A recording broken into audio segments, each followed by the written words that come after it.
మరలా ప్రత్యేకత ఏంటంటే ఆయన్ని దేవునిగా, తండ్రిగా, రక్షకుడిగా స్వీకరించిన వారి విషయంలో ఒక ప్రత్యేకమైన ప్రేమ కలిగి ఉంటాడు. ఉదాహరణకి మీ ఇంటిలో ఇద్దరు పిల్లలు ఉన్నారండి. ఇద్దరు పిల్లలు కూడా నానే అంటారు, కానీ ఒకడే మాట వింటాడు, ఇంకోటి మాట వినడు. ఇద్దరు పిల్లలు ఏమంటారు? నానా అంటారు, కానీ ఒక్కడే మాట వింటాడు. ఇప్పుడు చెప్పండి, తండ్రి ఎవరి మీద ఎక్కువగా ఆ ప్రేమ కనపరచగలడు? ఖచ్చితం అది, ఖచ్చితం అది.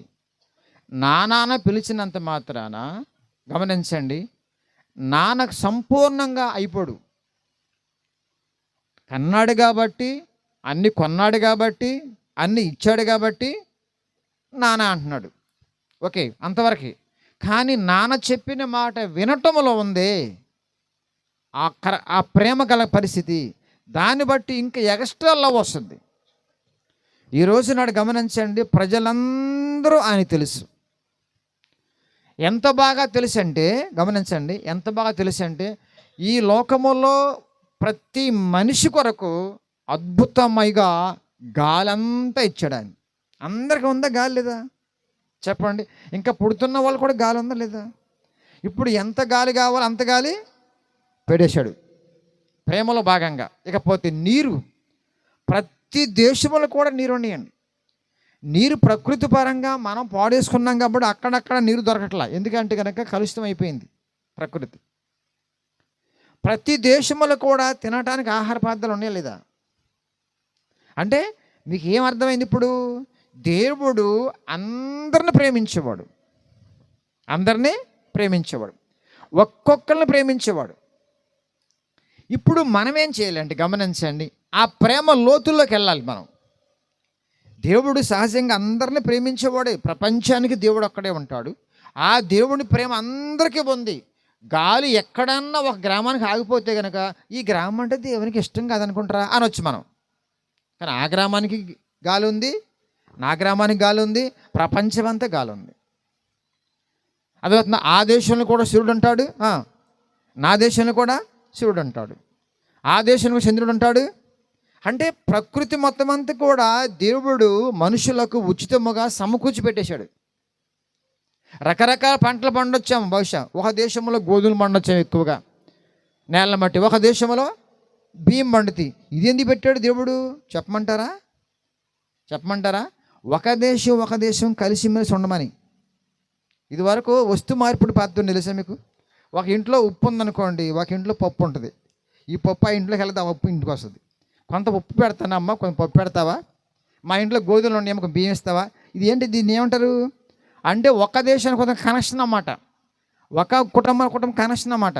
అంటే వీళ్ళందరూ ఎవరో మరి దేవుని పెట్టలే కదా, కలిసిమెలిసి ఉండమని అలా పెట్టాడు ఆయన. ఇప్పుడు యాపిల్స్ మన దేశంలో పండుతాయా? మరి మీ ఇంట్లో యాపిల్స్ ఉన్నాయా? ఎలా వచ్చినాయి? ఆ దేశం మన దేశానికి సంబంధ బాంధాలు ఉండబట్టి వచ్చిన రావాయి. అర్థమవుతుందా? కొన్ని దేశ నాయకులు కొన్ని నిర్ణయాలు ఆ నిర్ణయాలు తీసుకున్నప్పుడు ఏమవుద్దంటే స్టాప్, ఆ దేశానికి వెళ్ళకూడదు. చైనా ఉంది, గమనించండి. ఈ మధ్య కాలంలో చైనా బాగుపడిపోతుందనేసి చైనా వస్తువులను కూడా కొనేస్తుందనేసి మన దేశంలో ఏమంటారంటే అవి స్టాప్ చేస్తే పోలా. ఆయన ఏమంటారు సార్, నా స్టాప్ చేస్తే నేను స్టాప్ చేసేస్తా, ఆదరణ కొన్ని వస్తాయి మన దగ్గరికి. అర్థమవుతుందా? కాబట్టి స్టాప్ ఉండదు. ఇంకా అందరు కూడా కలిసిమెలిసి ఐక్యంగా ఉండటం కోసం దేవుడు పెట్టిన సిస్టమ్ ఇది. కాబట్టి అందరూ సమానం ఆయనకి, అందరూ ఒకటే ఆయనకి. అయితే ఆ ప్రేమలో నుంచి కొంచెం ముందుకెళితే అసలు ప్రేమ దొరుకుద్ది మనకి. అసలు ప్రేమ ఏంటి చెప్పే మీకు? అసలు ప్రేమ ఏంటి? 2 రకాల ప్రేమలు ఉంటాయి. ఒకటి భౌతికపరమైన ప్రేమ. బాగా వినండి వాక్యాన్ని. భౌతికపరమైన ప్రేమ ఏంటి గమనండి. ఈ లోకములో సమాధికి వెళ్ళేంత వరకు మానవ దేహానికి ఏది కావాలో అన్నీ సమకూర్చి పెట్టాడు. దాన్నే దేవుడు లోకమని ఎంతో, అది మనకు తెలుసు, కంఠత వాక్యమే, ఎంతో ప్రేమించే దాంట్లో ఒక ప్రేమ ఏంటి? భౌతికపరమైన ప్రేమ. ఆ భౌతికమైన ప్రేమలో ఏం కావాలి? అన్నీ ఉన్నాయి, ఏదైనా లేదని చెప్పండి. మనిషి జీవన విధానములు ఏది కావాలో గాలి, నీరు, ఆహార పదార్థాలు, తర్వాత ప్రకృతి మొత్తం అన్నీ కూడా ఉన్నాయా లేదంటారా? మీరు సమాధికి వెళ్ళేంతవరకు ఏమైనా కరిగిపోయినాయా, మామైపోయినాయా? గాలి ఏమైనా తగ్గిందా? లేదే. మనం పాడు చేసుకుంటే కొంచెం కొరత వస్తుంది. మనం డ్యామేజ్ చేసుకుంటే కొంత ఆహారం డ్యామేజ్ అయిపోయింది, దానివల్ల కొన్ని ప్రాబ్లమ్స్, దానివల్ల కొన్ని రోగాలు, దానివల్ల కొన్ని హాస్పిటల్స్, ఇవన్నీ కూడా మామూలే. అది మనం చేసుకున్నాం. కానీ దేవుడు మాత్రము అన్ని సమృద్ధిగా ఇచ్చాడండి. ఇప్పుడు గమనించండి, బళ్ళు ఎన్ని ఉన్నాయి ఇంటింటికి. నా చిన్నప్పుడు ఒక మోటార్ సైకిల్ ఉంటే కనుక, అమ్మో మోటార్ సైకిల్ అనుకునేవాళ్ళం. మా ఊర్లో హాయ్ అన్నాడు, వేదాహింగా హాయ్ అన్నాడు, ఆయనకు ఒక్కడికే ఉంది మోటార్ సైకిల్. అప్పుడంతా మేము 4 చదువుతున్నాం. ఆయన వేసాడంటే ఎక్కడన్నా ముగ్గురు నెక్కిస్తున్న అలా వెళ్ళిపోతూ ఉంటే ఎంత హాయిగా ఉండేదో. అప్పుడు బండి ఒకటి ఉండేది మా ఊరు మొత్తానికి. ఇప్పుడు బళ్ళు ఎన్ని ఉన్నాయి ఊళ్ళో. దానికి ఏం కావాలి, ఎంత వచ్చేది, ఎంత కావాలి? ఇప్పుడు పెట్టాడు దేవుడు లేదా? మన దేశంలో పెట్రోల్ ఉందా? ఎక్కడో పెట్టాడు మొత్తానికి, అది మనకు వస్తుందా లేదా? ఇప్పుడు గమనించండి, ఎన్ని బళ్ళు కొనుక్కున్నా సరే పెట్రోల్ సమృద్ధిగా దేవుడు ముందుగానే పెట్టాడు లేదా? ఇలా చెప్పుకుంటూ పోతే మీకు దేవుడు ఏమన్నా కొరత పెట్టాడా? మీ ఒంటి మీద బంగారం ఎక్కడది? మీ ఇంట్లో ఉందా? భూమిలో ఎక్కడో ఉంది, మొత్తానికి పట్టుకొచ్చారు. మీరు 10 మంది పిల్లల్ని కానీ కొన్ని డబ్బులు పెట్టుకుంటూ మొత్తం అందరికి బంగారం పనిచేయచ్చు. తొవ్వే కొద్ది వస్తుంది బంగారం, బొగ్గు తొవ్వే కొద్ది వస్తుంది, ఇనుము తొవ్వే కొద్ది వస్తుంది. ఇంకా ఖనిజాలు ఎన్నెన్ని పెట్టాడో భూమి కింద భూమి పైన. అసలు ఎంత గొప్ప దేవుడండి మన దేవుడు. ఎందుకు ఇది వర్ణిస్తున్నానంటే, మనం లెగటంగానే మన కళ్ళ ముందు ఉప్పు పప్పు ఇవే కనపడతాయి. ఆ సృష్టిలో ఇంతంత గొప్ప గొప్ప ఖనిజాలు పెట్టేశాడే, ఇంత గొప్ప ప్రేమ మనం పనిచేస్తాడనే విషయాన్ని మనిషి మర్చిపోతున్నాడు. అదేమంటే ఏమంటాడంటే, నేను కష్టపడి తెచ్చాను అంటున్నాడు. ఏంటి? ఫ్యాను. ఈ ఫ్యాన్ తిరగాలంటే ఏం కావాలి చెప్పండి? ఫ్యాన్ తిరగాలంటే ఏం చేయాలి? ఒకటి గాలి కావాలి ముందు, కరెంట్ కాదు. గాలి లేకపోతే ఫ్యాన్ తిరగదు. అందుకని కొన్ని 100 కిలోమీటర్లు వెళ్ళిపోయిన తర్వాత అక్కడే ఉంటాను, పై కింద పడవు. ఎందుకని? అక్కడ గాలి ఉండదు, అక్కడ ఆగిపోతావు, అక్కడ ఫ్యాన్లు తిరగవు. అర్థమవుతుంది మీకు? ర్యాకెట్కి అందుకనే ఒక ఫాస్ట్గా పెడతాడనమాట ఫైరు. కొంత దూరం వెళ్ళిన తర్వాత అక్కడ ఆగిపోతాం. గాలి లేకుండా ఏ పని జరగదు, నీరు లేకుండా ఏ పని జరగదు, ఆహారం లేకుండా బతకవు. అంటే మీకు ఏమర్థమైంది ఇప్పుడు?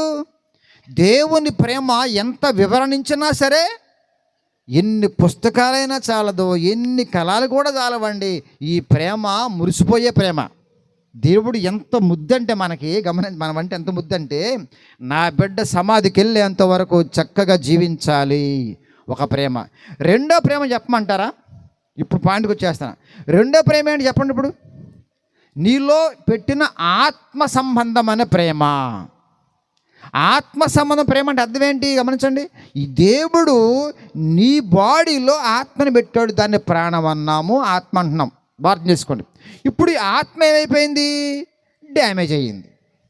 ఆత్మ ఏమైపోయింది? దారి తప్పింది. ఆత్మ ఏమైపోయింది? కొంత పాపములు పడింది, కొంత బలహీనతలు పడింది. ఇప్పుడు మీకు బాగా అర్థం కావాల్సిన విషయం ఏంటంటే, భౌతికపరమైన అవసరాలన్నీ కూడా తీర్చుకుంటూనే గమనించండి, ఆ ఇచ్చిన వాడిని మనం ఎందుకు గణపరచట్లేదు? ఇచ్చిన వాడిని ఎందుకు మర్చిపోతున్నాం? మనిషి ఇచ్చిన వాడిని అసలు ఎందుకు పక్కన పెట్టేశాడు మనిషి? ఆ ఇచ్చిన వాడు ఎవరయ్యంటే దేవుడే. బాగా వినండి, దేవుడు తప్ప మీ తాత ఎవరు కూడా గాలి తయారు చేయాల. మళ్ళీ జ్ఞాపం చేస్తాను, అనేకసారి మనం మాట్లాడుకున్న విషయాలు. దేవుడు తప్ప నీరుని మీ ముత్తాత ఎవరు తయారు చేయాల? మా ముత్తాత ఎవరు తయారు చేయాల అంటాడు. అరే నేను మాత్రం వాటర్ ప్యూరిఫై చేసి అమ్ముతున్నాను రా, నీ తాతయ్య అయ్యి. నేను మాత్రం సూపర్ గోల్డ్ తయారు చేశాను రా, మీ ముత్తాతది. మీ ముత్తాత నువ్వు భూమిని పెట్టాడా? అంటే ఉన్నదాన్ని బట్టి బడైపోతున్నావు, కానీ అసలు పెట్టింది ఎవరో? ఇప్పుడు ఆ విషయాన్ని మర్చిపోయావు. నేను చూడు ఎంత బంగారంతో పూసాను. ఇది అది ఇంట్లో ఏదో ఉంటుంది ఒకటి, ఎంత పూసాను. బంగారం ఎవరిది బాబు? గాలి ఎవరిది? నీరు ఎవరిది? ఆహారం ఎవరిది? బంగారం ఎవరిది? ఇనుమ ఎవరిది? అసలు నువ్వు చెప్పేది ప్రతిది కూడా ఎవరిది? నీ ఒంట్లో బ్లడ్ ఎవరిది? చెప్పండి ఒకసారి, గమనించి బిడ్డలు. ఇలా చెప్పుకుంటూ వెళ్ళిపోతూ ఉంటే అసలు ఎక్కడ రాంగ్ జరిగింది తెలుసా మీకు? ఇచ్చిన అన్నీ కూడా శుభ్రంగా వాడేసుకొని ఇచ్చిన వాడిని పక్కన పెట్టేశాం. నువ్వు నీళ్ళు తాగుతున్నప్పుడు కూడా ఆయన జ్ఞాపం చేసుకోవాలి కదండి. గాలి పీల్చుకుంటున్నాం కదండి, ఆయన దయ వల్లే కదండి. ఆహారం తిన్నామంటే ఆయన దయ కదండి. ఏమంటదన్నమాట, నేను ఎంత కష్టపడి వండానో నా థ్యాంక్స్ చెప్ప అంటది. మరి ఆయన ఏమవుతాడు? ఎంత కష్టపడి బిర్యానీ వండానో, నా కనీసం సంతోషం నవ్వుతా థ్యాంక్స్ చెప్పావా అంటాడు అంటదేమో. ఇప్పుడు నేనంటాను థ్యాంక్స్ తప్పు కాదు, ఆ కష్టపడి పని చేసింది కానీ అలా కష్టపడతాం కోసం సరుకులు కావాలిగా. ఏంటో సరుకులు చెప్పండి, బిర్యానీకి ఏం కావాలమ్మా చెప్పాలి, ఇప్పుడు ఉండేవా ఏమో అనలేదు అంట. ఇంకా ఏం కావాలి, బియ్యం కావాలంట, ఇంకేం కావాలి. మొన్న మా బుజ్జి వండుకొని పట్టుకొచ్చింది. ఏం కావాలి చెప్పండి, అన్నీ కూడా వాళ్ళ ముత్తాత మా తాత మా అమ్మ ఎవరన్నా మా పూర్వీకులను కనిపెట్టారు అట్లా ఏమన్నా. ఎందుకు నేను వివరిస్తున్నాను గమనించండి. మనిషి ఎక్కడ రాంగ్ అయిపోయాడంటే, బిల్డింగ్ కట్టే కష్టపడి ఏంటో ఉన్నావు నా ఫోటో పెట్టి ఇంట్లో. బిడ్డ నీ బిల్డింగ్ కట్టాలండి, ఇసుక ఎక్కడ వచ్చిందయ్యా, సిమెంట్ ఎక్కడి నుంచి వచ్చిందయ్యా, ఐరన్ ఎక్కడదయ్యా, పోనీ బ్యాక్కి వెళ్ళిపోతావా ఒక 10 తరాల కింద బ్యాక్కి వెళ్తావా, ఆ ముత్తాతో తాత ఎవరు మొత్తానికి ఉన్నాడు అంటావా. ఆయన తయారు చేయలేదమ్మా. బిడ్డలారు గమనించండి, ఇక్కడే మనం నశించిపోతున్నాం. అడుగడుగున క్షణము కూడా దేవుని దయ లేకుండా మనం బ్రతకగలమా? దేవుడు ఇచ్చిన వాటిని వాడుకోకుండా నువ్వు బ్రతకగలవా? సమాధి వరకు ఈ దేహంలో నువ్వు ఉండగలవా? ఈ దేహానికి ఏది కావాలో మొత్తం అన్ని ఇచ్చిన వాడిని పక్కన పెట్టేసి మా ఆయన కష్టపడి నెక్లెస్ తయారు చేయించాడు అంటావు, ఓకే తప్పేం కాదు. కానీ ఆ నెక్లెస్ మెడ మీద రావడానికి ఎక్కడ పెట్టాడు దేవుడు? భూమి కింద పెట్టాడు. అది బయట రాకపోతే కనుక నీ మెడలో ఆ నెక్లెస్ ఉంటుందా? నీ ఇంట్లో ఫ్యాన్ ఉంటుందా? అని ఇంట్లో కుర్చీ ఉంటుందా? ఏ వస్తువైనా సరే దేవుని దయ లేకుండా మనకు ఉంటుందా? ఇంకో ప్రశ్న, సైన్స్ ముందా ప్రకృతి ముందా? అందరూ ఏమన్నా సైన్స్ అందే దేవుడు అంటే ఏంటారు అంటున్నారు చాలామంది. అసలు ప్రకృతి లేకుండా సైన్స్ వచ్చిందా? మొక్క ఉంది కాబట్టి మొక్కలు ఏముందో కనిపెట్టాడు. మొక్క ఎవడిచ్చాడు? మీ తాత. సైంటిస్ట్ని ప్రశ్న వేస్తాను నేను. మొక్క ఇచ్చింది ఎవరండి? మీ తాత. మా తాత మొక్కను తయారు చేశాడు కాబట్టి నేను కూడా దాని మీద రీసెర్చ్ చేస్తాను అనుకోవచ్చు నువ్వు. కానీ మొక్క మీ తాత ఇవ్వలేదే, మీ తాత మురిపించలేదే. మొక్క అవ్వచ్చు, పక్షులు అవ్వచ్చు, జంతువులు వచ్చు, నువ్వు ప్రయోగం చేస్తున్నావంటే అవి ఉన్నాయి కాబట్టే కదా. భూగర్భ శాస్త్రవేత్తలు ఇంకెవరున్నారమ్మా? రకరకాల శాస్త్రవేత్తలు అందరూ కూడా ప్రకృతి ఉంది కాబట్టి వీళ్ళు ఏదో రీసెర్చ్ చేస్తున్నారు. ఉంది కాబట్టి ఇచ్చింది ఎవరంటే కనుక దేవుడే.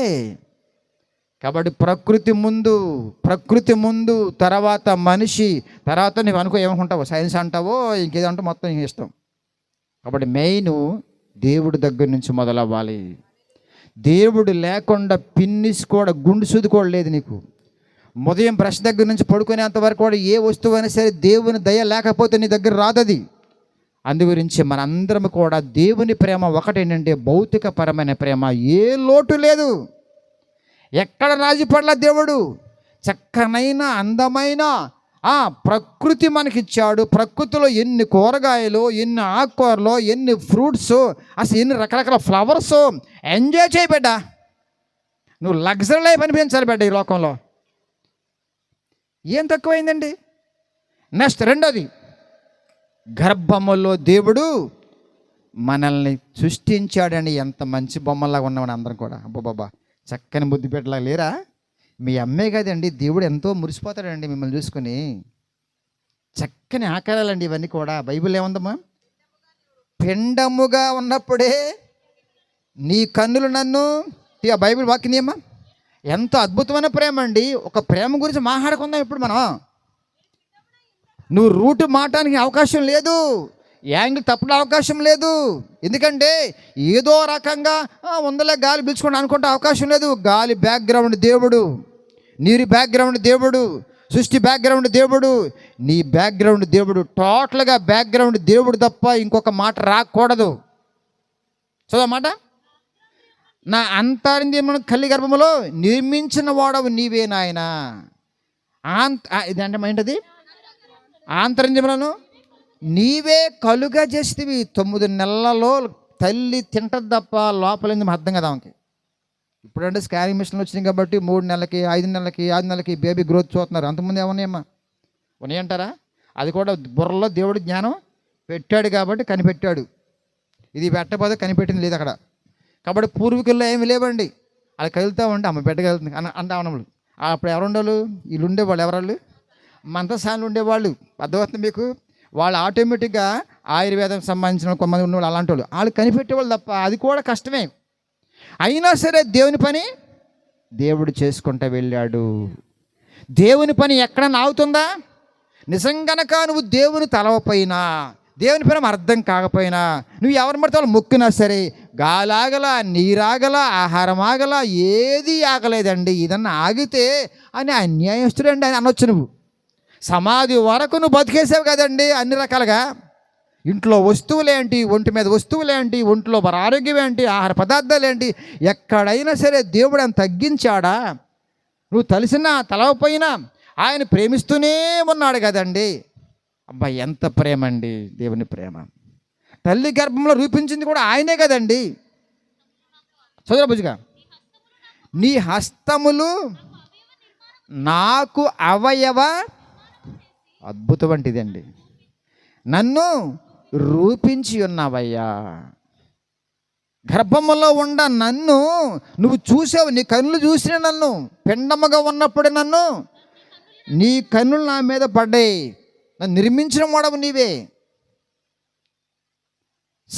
లవ్లో సెకండ్ పార్ట్ ఇది. ఒకటి ప్రకృతి, మనిషి రాకముందే సమస్తాన్ని కలుగును గాక అన్న దేవుడే ప్రపంచానికి సవాల్. ఆ దేవుడే ఉన్నాడు. రెండవది, నువ్వు రావటానికి కూడా కారణం ఆయనే. పిండము దగ్గర నుంచి 9 నెలలు మోసిన తర్వాత బయటకు వచ్చే వరకు కూడా ఆయన కేర్ ఉంది. తర్వాత వచ్చిన తర్వాత కిందకి రండి, ముందు వెనక ఆవరించి చూడమాట అక్కడే ఉంటామండి. నా నడకలను నా పడకను పరిశీలన చేసి ఏంటమ్మా ప్రతి అడుగడుగు కూడా నువ్వు కనిపెడుతున్నావు అంటే ఎంత కేర్ అండి. అమ్మాయి మీరు గమనించి ఇంట్లోంచి బయటకు వెళ్ళిన తర్వాత మీ అమ్మాయి కానీ మీ అబ్బాయి కానీ బయట టాటా అనంతరం మీకు కనపడతాడైనా? నువ్వు చెప్పండి అమ్మా, కనపడతాడమ్మా? పుస్తకాలు మూట వేసుకొని మమ్మీ బాయ్ టాటా నానా అంటాడా? తర్వాత మీరు ఏమన్నా చేయగలరా? బస్సులు వెళ్తావంటే, లారీలు వెళ్తావంటే, సైకిళ్ళు వెళ్తావంటే, ఎడిపోయాడు ఏంటి మీకేం తెలుసుద్దా? గమనించని బిడ్డతో పాటు ఎవరున్నారంట?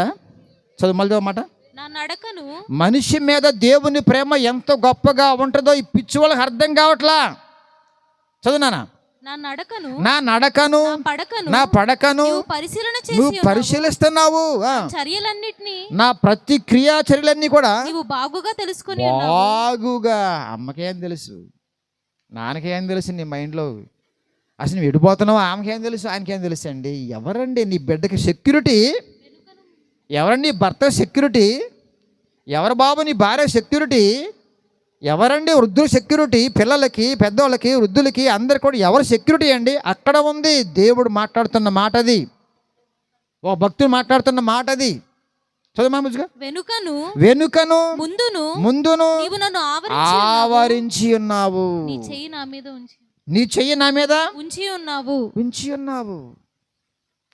బిడ్డలారా గమనించండి, ఈ రోజు నాడు భర్త బయటికి వెళితే వచ్చే వరకు నమ్మకాలు లేవు. భార్య ఒకవేళ జాబ్కి వెళ్తే వచ్చే వరకు నమ్మకాలు లేవు. బిడ్డలు బయటికి వెళ్తే కాలేజీకి మళ్ళీ వచ్చే వరకు నమ్మకాలు లేవు. ఏం జరుగుతుందో అర్థం కాని పరిస్థితి. అందుకే దేవుడే దిక్కు. ఎవరికి? నీకు, నీ బిడ్డలకు, మీ అత్తగారికి, మీ మామగారికి, ప్రతి మనిషికి దేవుడే. భౌతిక పరంగా దేవుడే, మానసికంగా దేవుడే. నిన్ను అన్ని రకాలుగా కేర్ తీసుకున్నవాడు దేవుడు తప్ప మరొకరు లేరు. ఇది ప్రపంచానికి అర్థం కాల. సైన్స్ అంటాడు, అదంటాడు, ఇదంటాడు. అసలు ప్రకృతే లేకపోతే నువ్వు ఆ మాట మాట్లాడగలవా? గాలే లేకపోతే ఆ మాట మాట్లాడగలవా? అసలు నువ్వు తాగే నీరు లేకపోతే నువ్వు ఉండగలవా? అసలు నువ్వు ఉన్నావు కాబట్టి కదా వ్యర్థమైన మాటలు మాట్లాడుతున్నావు. ఉండటానికి కారణమైన ప్రకృతిలో ఉన్న గాలి, నీరు, ఆహారం అన్నీ ఉన్నాయి కాబట్టే కదా కాళ్ళు ఎగరేస్తున్నావు. క్షణము కూడా దేవుని ప్రేమ మర్చిపోయేవంటే కనుక ఎంత అన్యాయం అండి అది. అసలు ఎంత నేరం అండి అసలు. ఎప్పుడో సంవత్సరంకి ఒకసారి 10,000 చేరకు అన్న పాటకల్లా మా ఆయన ఓకే సూపర్ పర్లా అను పాట పాడుకో. కానీ బ్యాక్గ్రౌండ్ ఎవరు? నీ చీరకు బ్యాక్గ్రౌండ్ ఎవరు? ఏమండి నీ ఇంట్లో నువ్వు వస్తే బ్యాక్గ్రౌండ్ ఎవరు? దేవుడే రండి. కాబట్టి ఒకటి ప్రకృతి పరంగా ఆయన ప్రేమ కనపడుతుంది, రెండవది భౌతిక పరంగా మన ప్రేమ కనపడుతుంది, మూడవది ఆత్మీయమైన ప్రేమ. ఆత్మీయమైన ప్రేమ అర్థం కావట్లేదు చాలామందికి. ఏమండి పాస్టర్ గారండి, మీరే చెప్పాలండి, మాకు చాలా ఉన్నాయిలేండి, మా దేవుడు కూడా ఇచ్చాడులేండి, మాకు దేవుడికి అలా ఉన్నాయిలేండి అనుకోండి, పర్లా, నో ప్రాబ్లం. నేను అంటాను, రుజువు ఉంది గ్రంథాల్లో. పోనీ ఒకవేళ ఆ ప్రేమ గురించి మాట్లాడుకుంటే కనుక, ఒకవేళ నువ్వు అన్నట్టుగా ఏమన్నా పొరపాటున ఉంటే కనుక ఉండిపో. పోనీ అందరిలాగా పుడుతున్నాకుంటే అనుకో. కానీ ఇక్కడ మూడో ప్రేమ ఏంటమ్మా? ఆధ్యాత్మికమైన ఆత్మీయ ప్రేమ. ఏంటి ప్రేమ? అన్నీ వాడుకుంటూ, అన్నీ తింటూ, అన్నీ అనుభవిస్తూ, ఇచ్చిన వాడు నమ్మకపోవటం, ఇచ్చిన వాడు ఏం చేశాడురా అంటున్నావు కదా. ఇప్పుడు చెప్తే చరిత్ర అంతా జాతకనండి. అన్నీ ఇచ్చిన వాడు, గమనించండి, ఈ మానవుల కొరకు ఆ దేవుడే సృష్టిని కొలుస్తున్నాడు, రాయిని కొలుస్తున్నాడు, వాటిని కొలుస్తున్నాడు, మనుషులను దేవుడు అంటున్నాడు.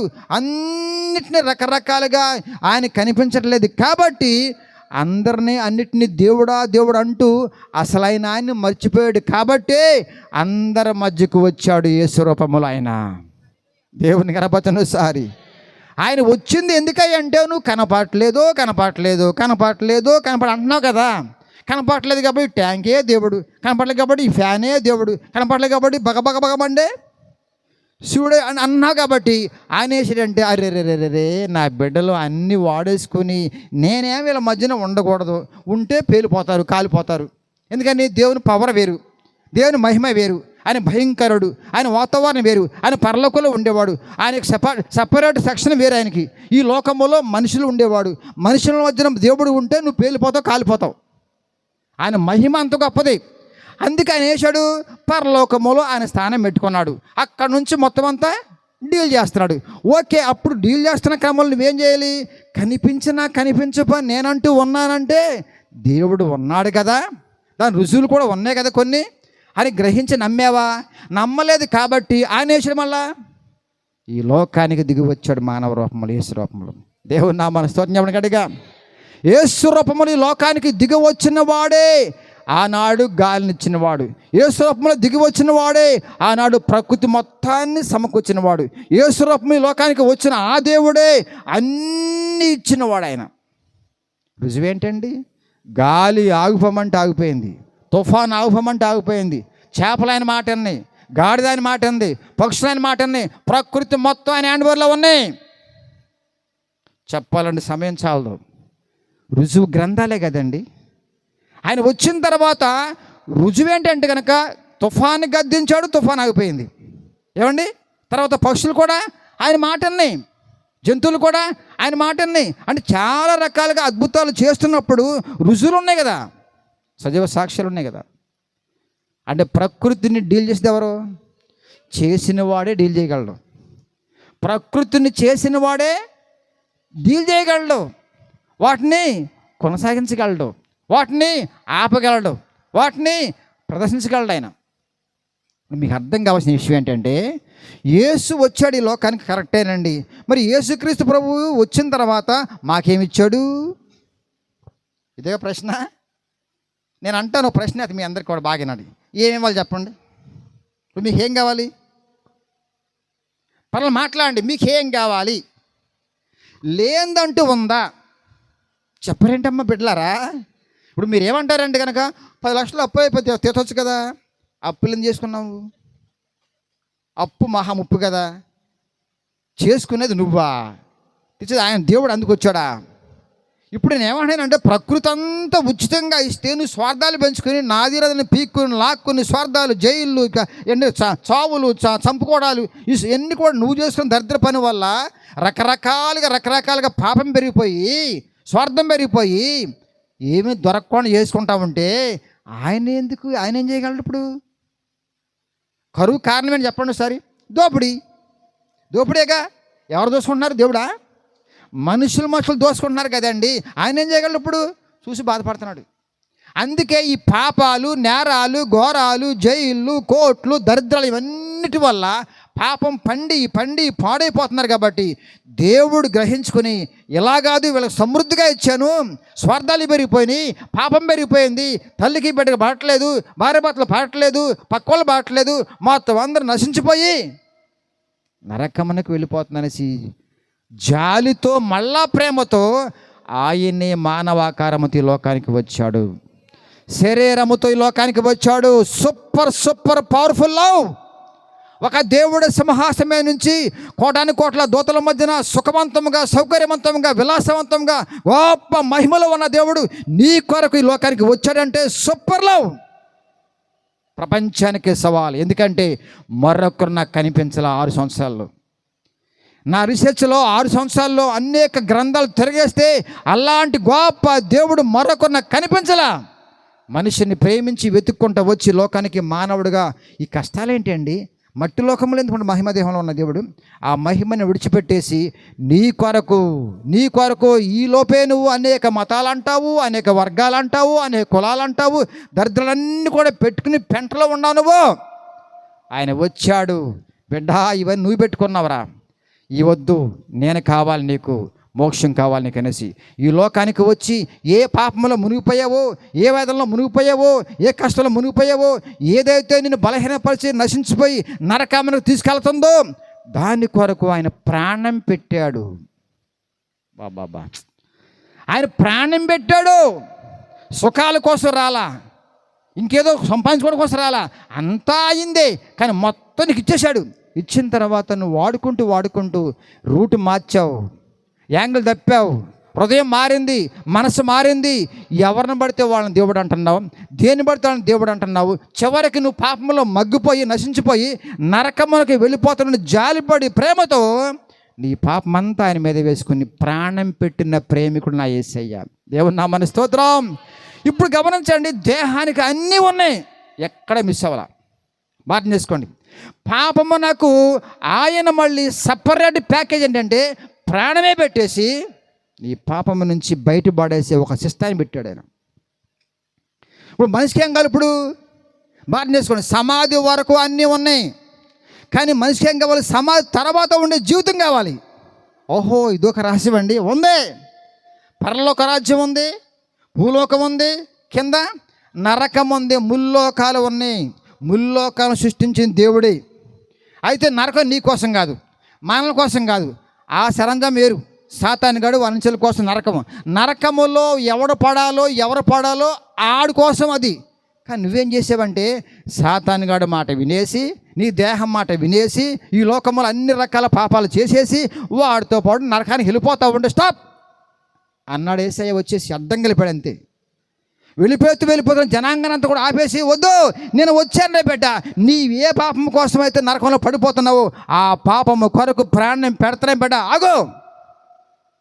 నా గ్రామస్తులారా, నా ప్రియులారా, గమనించండి బిడ్డలారా, ఏసే గనక అడ్డంగా రాకపోతే, ఏసే గనక ప్రాణం పెట్టకపోతే నీ పాపానికి విముక్తి లేదు లేదు లేదు. ఏ దేవుడు కూడా నాకు కనపడలా. పరలోకం నుంచి దిగి వచ్చి ప్రాణం పెట్టిన దేవుడు ఎవరినా కనపడలా. నా యేసు ఒక్కడే. ప్రాణం పెట్టడమే కాకుండా ఆయన దేవుని కుమారుడు కాబట్టి 3వ దినం లేచి అందరికి కనిపించి, ఓ మీ అందరికీ విడుదల వచ్చేసింది, ఇక నమ్మండి, నేనే మీ తండ్రిని, మీ దేవుణ్ణి. ఇప్పుడు వరకు తెలుసో తెలియక గాలి అంటావు, నీరు అంటావు, దేవుడు అనేసి సూర్యుని దేవుడు అంటావు. ఇప్పుడు మీ మధ్యనే 33 ఏళ్ళ ఏ పాపం లేకుండా బ్రతికాను, అనేక మందికి సహాయం చేశాను, తిరిగి మళ్ళా సమాధి నుంచి లేచాను, మీకు కనిపించాను. ఇప్పుడు నా బిడ్డలుగా మీరు కలిగి ఉంటే నన్ను నాతో పాటు పరలోకంలో ఉంటారు. దేవుని నామమున స్తోత్రం.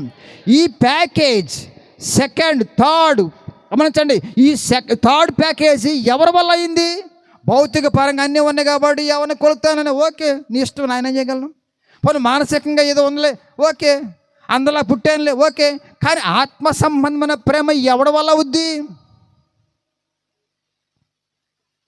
ఆలోచించరా నా ప్రియ గ్రామస్తులారా, ఆలోచించొద్దా? అందు గురించి ఒక్కొక్క వ్యక్తి కొరకు ఆయన ప్రాణం పెట్టాడు. ఆయన ప్రాణం పెట్టి తిరిగి లేచిన తర్వాత కూడా మన మధ్యకు మళ్ళీ ఆయన ఆత్మరూపిగా వచ్చాడు, దేవుడు పంపాడు. ఆహా, ఏం లవ్ అండి, సూపర్ లవ్. నువ్వు విడిగా ఉంటావని, అనాదిగా ఉంటావని, ఎక్కడ మళ్ళీ పాపంలో పడిపోతావనేసి, నరకానికి పోతావనేసి ఆయనే ఆత్మరూపి ఈ లోకానికి వచ్చి మళ్ళీ ఇప్పుడు మన మధ్యన ఉన్నాడు. నమ్మిన వాళ్ళందరిలో ఉంటాడు ఆయన. దేవుని నామమున స్తోత్రం చెప్పండి.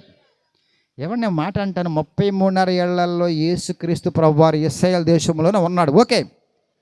ఇప్పుడు ఆత్మరూపిగా వచ్చిన యేసుక్రీస్తు ప్రభువారు గమనించి ప్రపంచమంతా ఉన్నాడు. నమ్మితే నీలో ఉంటాడు. అందుకే ఈ ధైర్యం, అందుకే ఈ పవర్, అందుకే ఈ మాటలు, అందుకే ధైర్యంగా మాట్లాడగలుగుతున్నాం.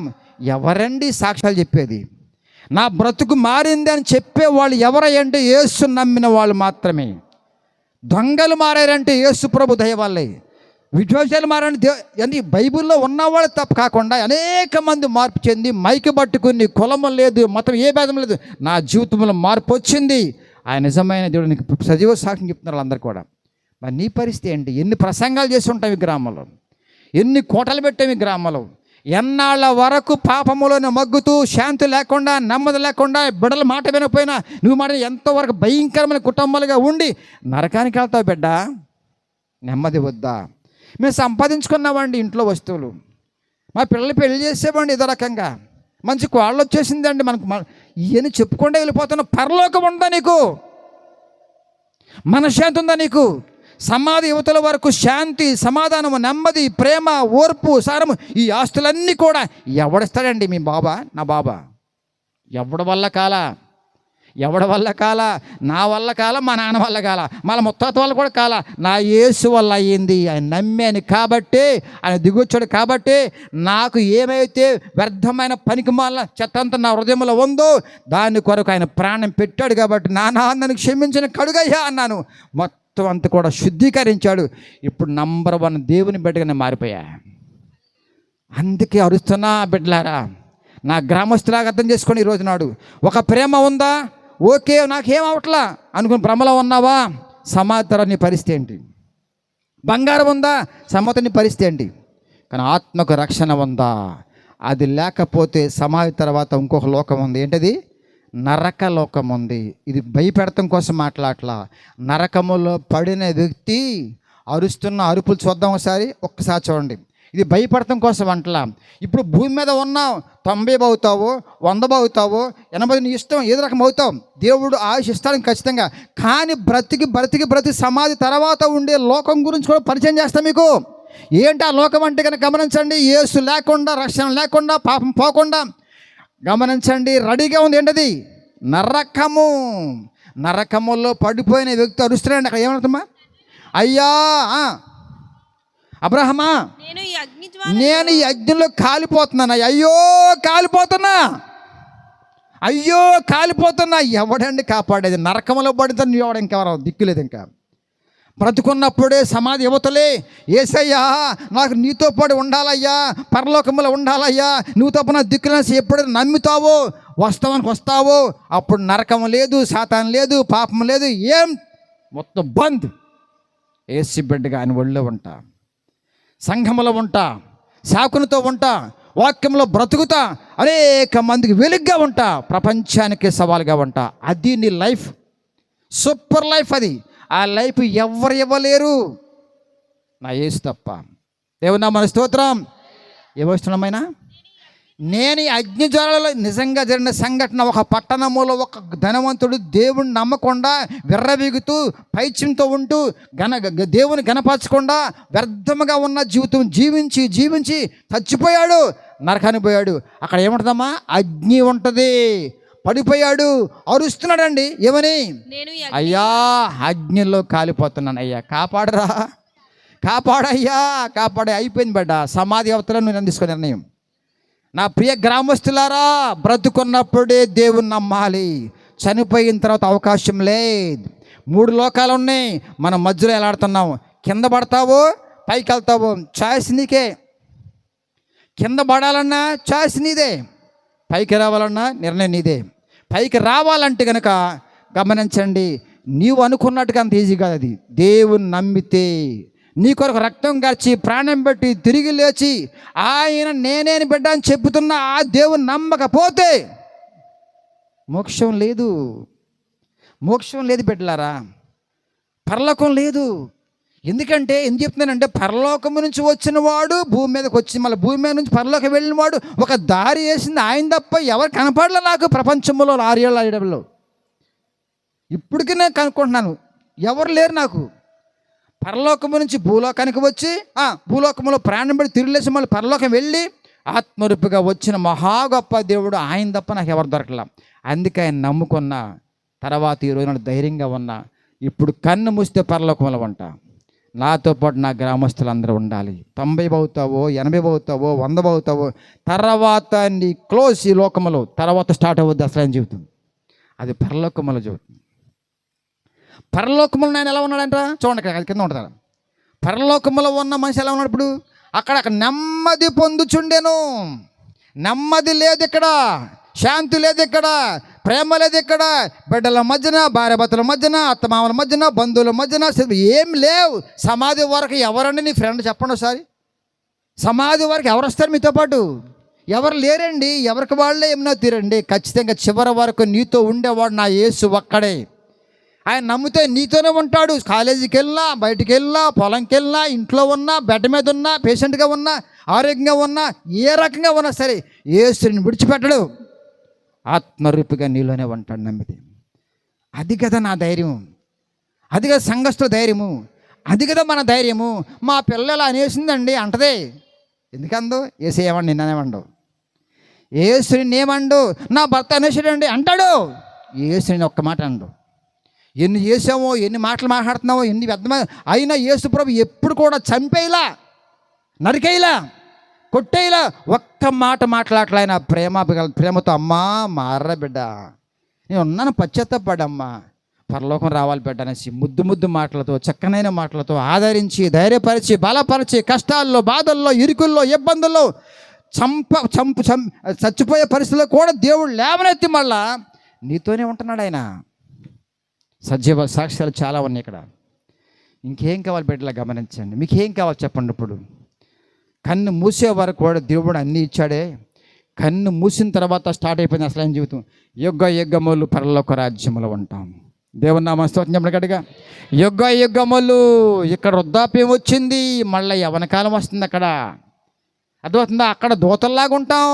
ఇక మట్టి ఉండదు, అంత బంగారు లోకమే. చూడన్నమాట. వారికి మీదట ఆకలి అయినను, దాహమైనను దేవదూతలాగా ఉంటామండి. సూర్యుని ఎండైనను, వడగాలి అయినను వానికి తగలదు. ఎలయనగా సింహాసనం మధ్య గొర్రెపిల్ల. సింహాసనం మీద ఉన్నవాడు నా యేసు ప్రభు వారు. అక్కడ ఉంటాం, పక్కనే ఉంటాం, ఘనంగా ఉంటాం, గౌరవంగా ఉంటాం. మనది ఆధిపత్యము. ఇక చావే లేదు, చావే లేదు. బిడ్డలారా గమనించండి, ముగించేస్తున్నా. ఈ లోకము జస్ట్ గెస్ట్ రూమ్. ఈ లోకము జస్ట్ గెస్ట్ రూమ్. అది 80, 60, 70 రేపో మాపో మనకు తెలీదు. ఆయుష్ మన చేతిలో లేదు. గమనించండి. ఆరోగ్యం కూడా లేకుండా పోయింది, మొత్తం కల్తీ అయిపోయింది. ఇక్కడ సుఖాలు లేవు, సౌకర్యాలు లేవు, ఏ సుఖం ఉండదండి. కోట్లు ఉన్నా సరే సుఖం లేదండి వాళ్ళకి. అంత భ్రమ. డబ్బు ఉంటే సుఖపడతాం, బంగారం ఉంటే సుఖపడతాం, మంచి భార్య వద్దు బాగుంటుంది. అంత సీన్ ఇక్కడ లేదే. ఎక్కడ ఉన్నా ఎలాగున్నా సరే కష్టాలే. అసలు సుఖవంతమైన ఎక్కడుందమ్మా? యేసు దగ్గర ఉంది. ఆయన పరలోకంలో ఉన్నాడు. బిడ్డలారా రండి, రండి, రండి.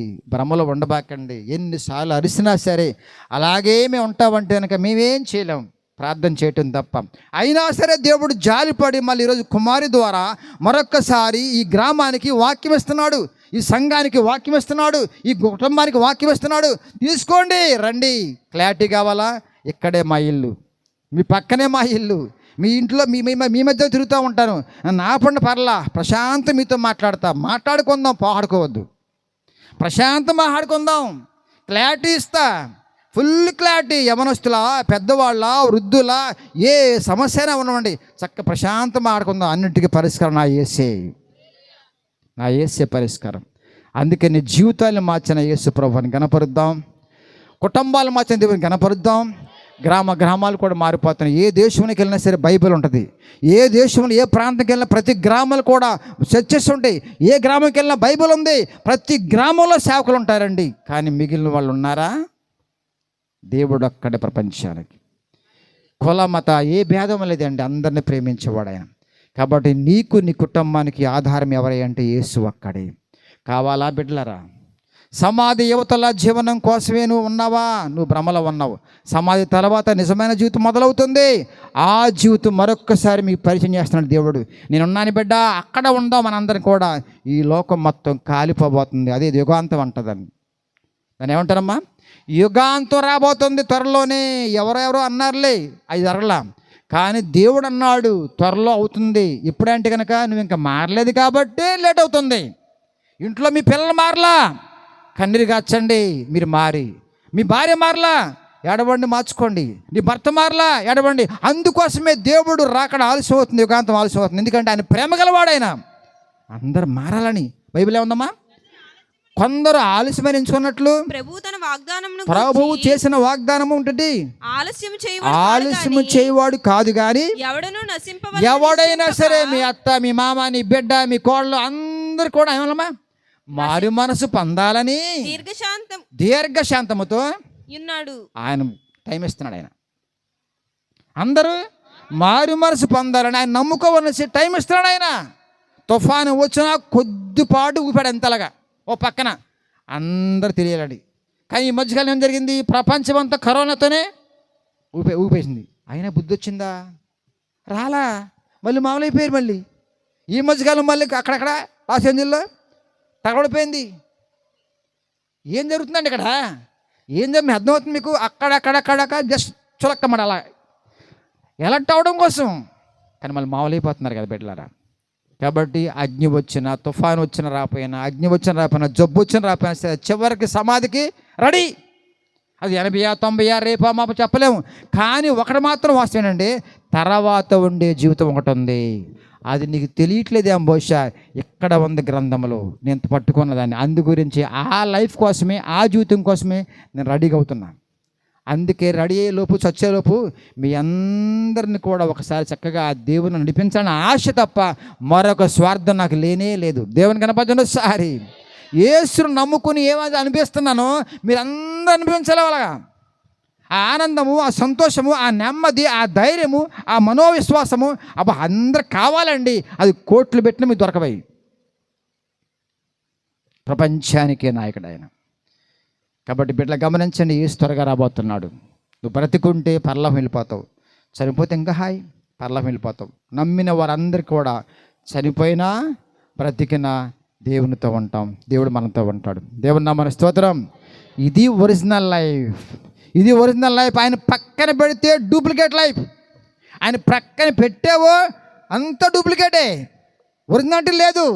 అంతా డూబే, అంతా మోసమే, అంతా మాయే, ఏమీ లేదు. ఒరిజినల్గా ఉండాలంటే కనుక యేసు నీతో ఉండాలి, నీలో ఉండాలి. అందుకే ఆయన నమ్మాలి. కాబట్టి ముగించేస్తున్నా. ఒక ప్రేమలోనికి లోటు లేదు, దేవుని కనపరచండి ఒకసారి.